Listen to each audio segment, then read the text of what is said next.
Ini adalah PB Mutiara Kardinal Bandung, salah satu klub tertua di Indonesia, setara dengan PB Jarum, Jaya Raya, dan klub besar lainnya. Tan Joo Hock, atlet bulu tangkis asal Indonesia pertama yang mendapatkan juara All England pada tahun 1959. Beliau merupakan atlet bulu tangkis hasil binaan PB Mutiara yang dulu namanya masih Blue White.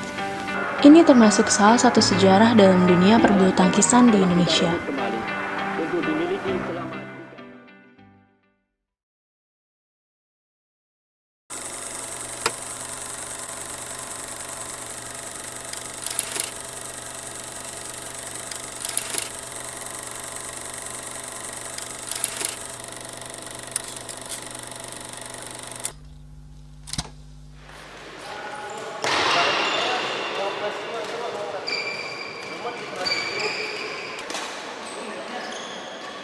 Dilihat dari sejarahnya, klub bulu tangkis yang terletak di Bandung ini sejak dulu sudah banyak menyumbangkan sumbangsihnya dalam mengangkat nama bangsa Indonesia melalui para atletnya.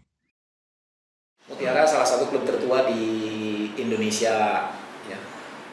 Orang Indonesia pertama juara All England itu berasal dari Mutiara, namanya Tan Joo Hock, itu sangat terkenal sekali, masih hidup tuh, legenda hidup. Tapi zaman beliau namanya bukan Mutiara, namanya Blue White. Jadi tahun 50-an tuh sudah ada Mutiara tuh, namanya klubnya Blue White, putih biru gitu. Nah, kemudian tahun 67 berubah karena pada saat itu tidak boleh nama bahasa Inggris, berubahlah menjadi Mutiara. Blue White saat itu didirikan oleh Lee Chiu Kong, Goh Teck Quan, dan Oei Kon Soe.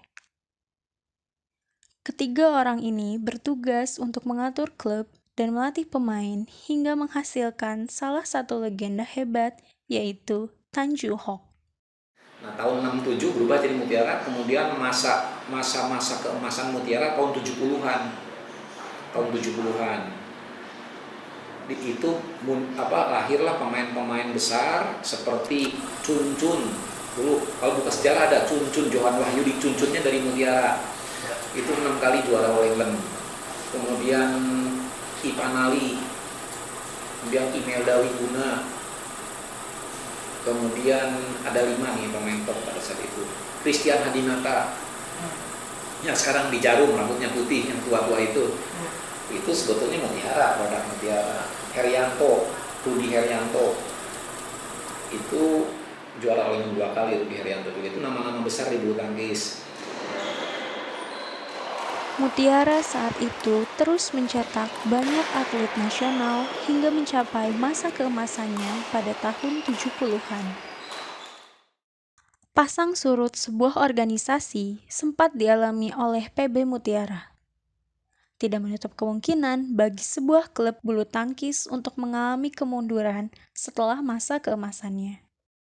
Mutiara pada waktu itu masa keemasan karena klub-klub yang kompetitor itu sama-sama amatir. Artinya bukan uang, bukan segalanya. Tapi ketika tahun 70-an lahirlah klub-klub profesional seperti Jarum Kudus. Jarum Kudus berdiri tahun 69. Jaya Raya Jakarta lahir tahun 75. Nah, mulailah Mutiara terseok-seok karena kita tidak punya sponsor. Karena kita amatir, artinya kehidupan klub itu memang betul bayar dari anggota. Nah, Pak Umar bergabung dengan Mutiara tahun 78. Kita amatiran, jadi kita mengandalkan iuran dari anak-anak. Tidak ada asrama, nggak punya lapang, gitu.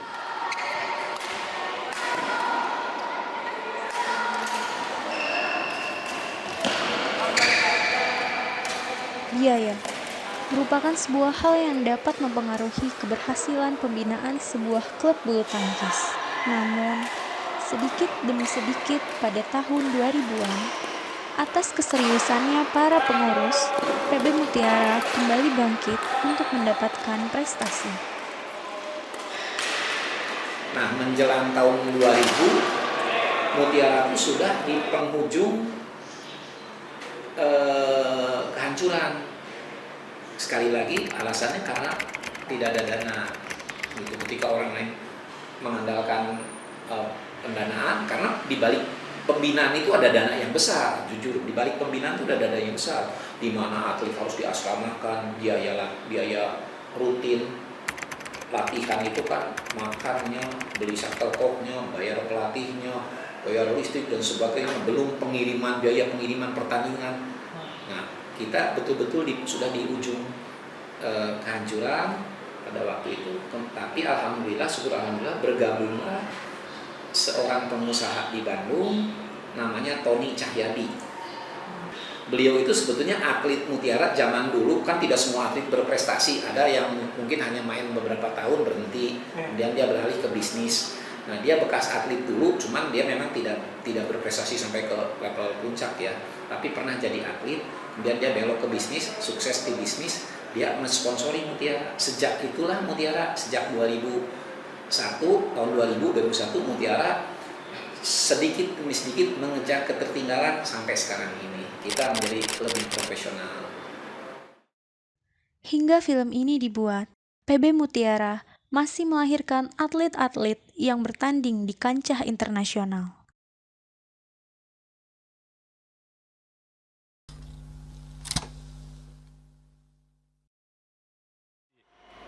Sebelumnya, sebelum pandemi melanda di negara kita, sistem audisi tersebut dilaksanakan dalam beberapa tahap.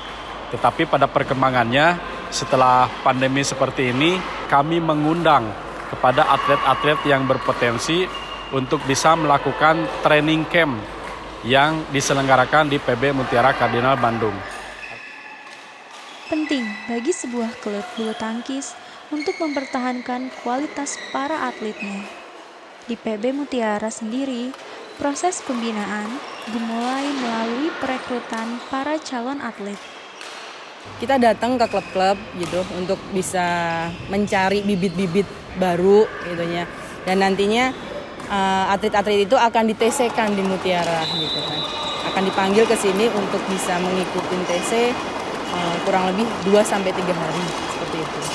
Kita datang ke klub, kita dapat yang dari luar Jawa juga, kita dapat video-video main seperti itu. Dan kalau mereka bisa masuk ke kriteria kita, pasti akan kita panggil untuk training camp itu sendiri, seperti itu kurang lebihnya.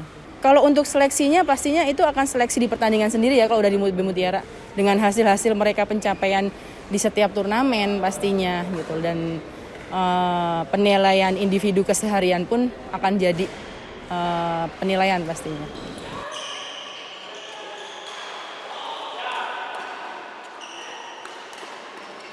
Sampai saat ini di PB Mutiara Kardinal Bandung ada beberapa pemain dari kami yang sudah masuk ke tim pelatnas yang latihannya dilaksanakan di Cipayung. Di antaranya adalah di tunggal putri ada Gregoria Mariska yang mungkin sekarang masih nomor 1 di Indonesia, khusus tunggal putrinya. Ada juga nama Saifi Rizka Nuhidayah, itu di tunggal putri.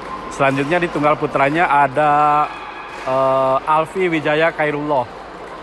Lanjut di ganda putri ada Amalia Cahaya Pertiwi, itu dari ganda putri. PB Mutiara merupakan sejarah dalam dunia perbulu tangkisan Indonesia dan masih berdiri hingga saat ini. Maka dari itu, sejarah ini harus diabadikan dalam sebuah media agar dapat diingat selalu oleh bangsa Indonesia.